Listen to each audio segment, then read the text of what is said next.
कचरा फेंक देते हैं, दैट इज बैड थिंग। और हमारे साथ हैं खेड़ी साहब, इनसे बात करते हैं। क्या लगता है इस बजट को किस तरह से देखते हैं विपक्ष के तौर पे? विपक्ष के नहीं, जनता के तौर पे हमको बजट देखना पड़ेगा। इसमें किसान की कहीं बात नहीं की गई, युवा की कोई बात नहीं की गई। अब जैसे जैसे बेरोजगारी बढ़ रही है, जो केंद्र का था बजट पिछली बार, उसी हिसाब से इन्होंने तो बजट के अंदर सिर्फ एक कागजी पन्ना लिया और उसको पढ़ने का काम किया है। आज बता रहे हैं कि हम लोग इतनी नौकरी दे चुके हैं और इतनी नौकरी देंगे, तो वो नौकरियां जो कांग्रेस राज में जो ज्वाइनिंग होनी थी वो अभी तक नहीं हो पाई। कहाँ नौकरी देने की बात कर रहे हैं?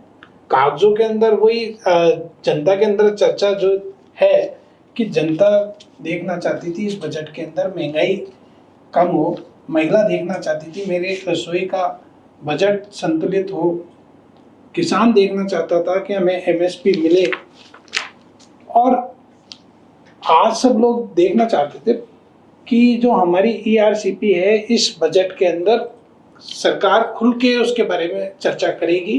कोई बजट हो, कोई उस पर चर्चा हो, या उसके अंदर आपने क्या कितना बजट लेके आए उन पे कोई इनका ध्यान नहीं। सिर्फ एक बजट पढ़ने वाला बजट बनाया गया। पानी की बात करें तो आज जयपुर के अंदर भी पानी की स्थिति इतनी गंभीर रही, बिजली की स्थिति जयपुर शहर में रही, तो गांव के अंदर क्या स्थिति आप सोच सकते हैं।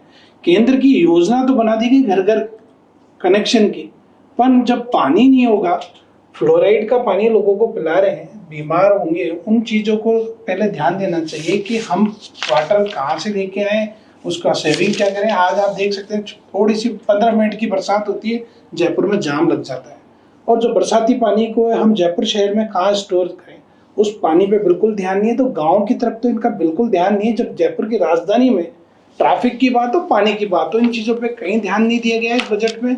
जनता चाहती थी कि हम हमारे इसमें महंगाई की बात होगी, कि युवा चाहता था हमें कुछ रोजगार के अंदर कोई अच्छी बात होगी, बस घोषणाएं करिए। पर्ची सरकार जो चर्चा में रहा वही पर्ची सरकार ने, और जो हमारी वित्त मंत्री हैं उन्होंने सिर्फ पढ़ने का काम किया। मेरे को नहीं लगता कि ये बजट जनता के धरातल पे ही उतार पाएंगे। जो घोषणाएं की हैं वो घोषणाएं ही रहेंगी। निधि, आप ये सीधा सीधा आरोप लगा रहे हैं कि आप पर्ची सरकार हैं और जो बजट आया वो पढ़ दिया और घोषणा कुछ नहीं है, घोषणा भी हो गए आप, तो ये कह रहे हैं। नहीं, मेरा ऐसा बिल्कुल मानना नहीं है। माननीय वित्त मंत्री दिया कुमारी जी ने आपनो अग्रणी राजस्थान को ध्यान में रखते हुए, राजस्थान एट 2045 मतलब राजस्थान 2045 में एक विकसित राजस्थान होगा, इस लक्ष्य को ध्यान में रख करके बजट पेश किया, और बहुत ही सुंदर बजट पेश किया।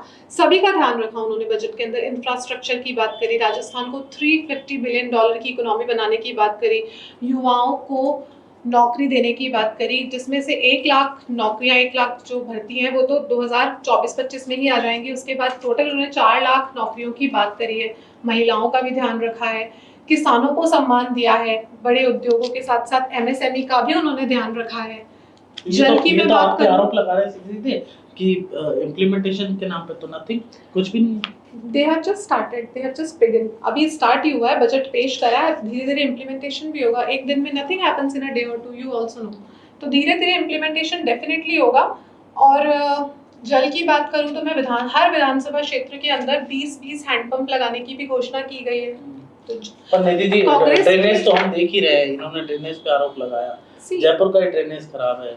आपकी बात, ये खेड़ी जी कांग्रेस की तरफ से बोल रहे हैं, आप सीधे सीधे आरोप है इनका। आरोप प्रत्यारोप के दौर से आई थिंक हमें थोड़ा ऊपर उठ जाना चाहिए, क्योंकि देश का और राज्य का विकास हम सबको मिलकर ही करना है। देश का विकास कब होगा? जब हम लोग साथ में एकजुट होकर के काम करेंगे। ये कह रहे हैं एकजुट होकर काम करो, जब तो हम लोग कोई जो कमियां हैं और इस बजट में दिख रही है, जो आम जनता भी चर्चा कर रही है, जो आम जनता की सोच थी उसके अनुरूप हम बातें आपको मैंने बताई हैं। देश के अंदर बजट आता है, उससे पहले राज्य का पहली बार बजट आया है, और ये बजट किस आधार पे बनाए, जनता इस चीज को सोच नहीं पा रही है कि राज्य ने कैसे बजट कर दिया। क्योंकि देखिए, तो नौकरियां लेके आ रहे हैं और आपकी सरकार पेपर लीक हुआ, आपके नेताजी सचिन पायलट ने मामले उठाए थे।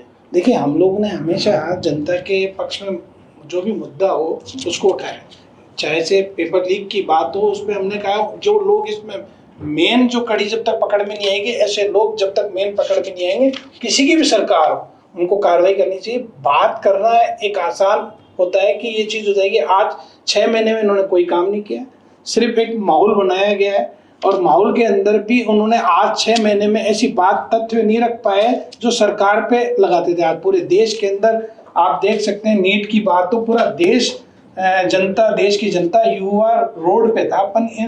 हमारे प्रधानमंत्री जी के बिल्कुल भी अनसुनी करते हुए उन्होंने अभी तक इस पे कोई निर्णय नहीं लिया, ना मीडिया के सामने आके बोले, ना लोकसभा में बोले।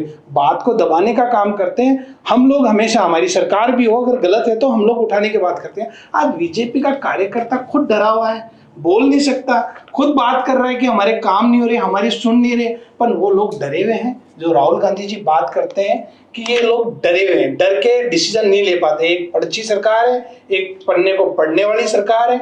इन चीजों के अंदर ये बिल्कुल देश को डुबाने का काम कर रही है, राज्य को डुबाने का काम कर रही है। और इनमें जो आज हमें बजट के अंदर दिखा कि इनमें जो टैलेंट होना चाहिए वो टैलेंट बिल्कुल भी नहीं है। इन्होंने राज्य के लिए कोई ऐसा काम नहीं कर रहे जिससे लगे कि हम लोग नया डेवलपमेंट फर्स्ट टाइम में कर पाएंगे। 6 महीने में आप देख सकते हैं पानी बिजली से पूरा प्रदेश के अंदर क्या हाल है। पानी बिजली से त्रस्त है आपके राज्य में। बिजली का अभी जो आगे और ज्यादा जरूरत पड़ने वाली है बिजली की, उसको ध्यान में रखते हुए सोलर प्लांट्स की भी बात करिए, सौर ऊर्जा की भी बात करिए, और साथ ही साथ जल का मैं आपको बता ही चुकी हूँ कि किस प्रकार से कांग्रेस की सरकार में जब घोटाले हुए जल जीवन मिशन के अंदर, इनके बहुत सारे विधायक उसके अंदर लिप्त थे। और अभी जो भाजपा की सरकार है वो जल जीवन मिशन को बहुत ही गंभीरता से ले रही है और हर घर जल पहुंचाने के भी लक्ष्य पे काम किया जा रहा है। और ये जो बजट आया इसके अंदर इंफ्रास्ट्रक्चर की पूरी बात हुई है, एक्सप्रेस वेज बनाने की बात हुई है, युवाओं को नौकरी देने की बात हुई है। हर प्रकार की, हर वर्ग का इस बजट के अंदर ध्यान रखा गया है। ये 10 साल में हम लोग सिर्फ यही देख रहे हैं, बात हुई है, बात हुई है, बात हुई है। काम तो केंद्र की सरकार कुछ किया नहीं। 2 करोड़ रोजगार की बात की थी, बात ही करते हैं, काम धरातल पे कुछ नहीं है। जनता ने जवाब जरूर दिया है। और आपको खुद को पता है, आज मोदी जी कभी भी मीडिया में आके जो देश की भावना उसके संबंध में कभी भी बात नहीं रख पाए। नीट का मुद्दा इतना बड़ा मुद्दा है, उस पर भी लोकसभा के अंदर उन्होंने चर्चा नहीं की। आज आप देख सकते हैं कि ये लोग सिर्फ भटकाने का काम करते हैं। आज बजट भी बिल्कुल भटकाने का है। किसान के प्रति इनकी कोई सहानुभूति नहीं है, युवा के प्रति इनकी कोई सहानुभूति नहीं है। आप गांव के अंदर पानी कैसे पहुंचाएंगे ये हमें समझ में नहीं आ रहा। आपने वहाँ काम, भ्रष्टाचार की बात करते हैं तो हमारी सरकार में अगर जो अधिकारी थे उनके ऊपर कार्रवाई हुई। आज आपकी 6 महीने 8 महीने सरकार को होने आ गए, कौन एमएलए मंत्री थे उन पर कार्रवाई करें ना आप। आज आप तो सिर्फ ये करते हैं कि इसके ऊपर आपने आरोप लगाए, उनको आप बीजेपी में ले लेते हैं कि वो पता नहीं कौन सी आपकी गंगा है, उससे आपने नहला के उसको सही कर दिया। तो लोगों को डराना, प्रेशराइज करना और माहौल बनाना, सिर्फ जनता को भटकाना, काम करने के नाम पे बिल्कुल जीरो। आरोप अभी तक सिद्ध नहीं हुए हैं, जिन पे कार्रवाई होनी थी उन पे कार्रवाई चल रही है। और बजट के अंदर एक सबसे अच्छी चीज क्या है, देखिए आपने खुद ने कहा आरोप सिद्ध नहीं है, फिर क्या ये सरकार का कहाँ सरकार का ये आप बात करते हैं। हम तो विपक्ष में भी, अगर हमारी सरकार ने अगर पेपर लीक पे अगर कोई बात थी तो हम सभी ने पायलट साहब के नेतृत्व में उस चीज के विरोध किया और उस कानून बना, सारी चीज थी। आज बोलने का आप लोगों को बात रखनी पड़ेगी तो स्पष्ट रखनी पड़ेगी। अपने खुद के मुख्यमंत्री के खिलाफ जो जन आक्रोश, मुख्यमंत्री के खिलाफ नहीं, जनता की भावनाओं को बात करनी है। आज जनता की भावना, आप लोग डरे मत कि मोदी जी आप लोगों के साथ कोई करेंगे। आज आपके भजन लाल जी कुछ करेंगे, उनको तो मैं तो ये, हम लोग तो चर्चा होती है कि आज बजट का बारे में अगर हम लोग उनसे चर्चा करते हैं, अगर वित्त मंत्री है और मुख्यमंत्री है, हमारे नेताओं के साथ, हम सबके साथ चर्चा कर लें तो उनको बजट की नॉलेज नहीं होगी। ऐसे नेताओं को तो सरकार के अंदर भूमिका दे दी गई है जो राज्य को आगे बढ़ाने की बात नहीं करते, राज्य को उससे नुकसान ही होगा। हमारे 2 दिन पहले यहाँ मदन दिलावर आए, उन्होंने ये कहा कि सचिन पायलट को नकारा, निकम्मा कहा अशोक गहलोत ने। उसके बाद सचिन पायलट थोड़े दिन तो नाराज हुए, उसके बाद वापिस से सचिन पायलट बोले कहीं बीजेपी में, हम तो बुलाना नहीं चाहते थे, रास्ता नहीं था बीजेपी में आने का, तो वापिस से वो उनके हो गए। देखिए मदन दिलावर बोल रहे थे, ऐसा है कि मदन दिलावर जी तो मुद्दों से भटकाने की बात करते हैं। पायलट साहब ने हमेशा जनता के मुद्दों पे बात की है। और आज बीजेपी जो बात करती है, ये हमारे शिक्षा मंत्री है, हिंदू के अंदर बांटने की बात करते हैं। आज आप शिक्षा के मेरे ख्याल से अपन इसको बजट नहीं, बिल्कुल बजट की बात कर रहे हैं, बजट पे आज बांटने की बात करते हैं। आज आपने भी जो चर्चा की है उसको भटकाने की बात की है, आपको चर्चा करनी थी बजट पे।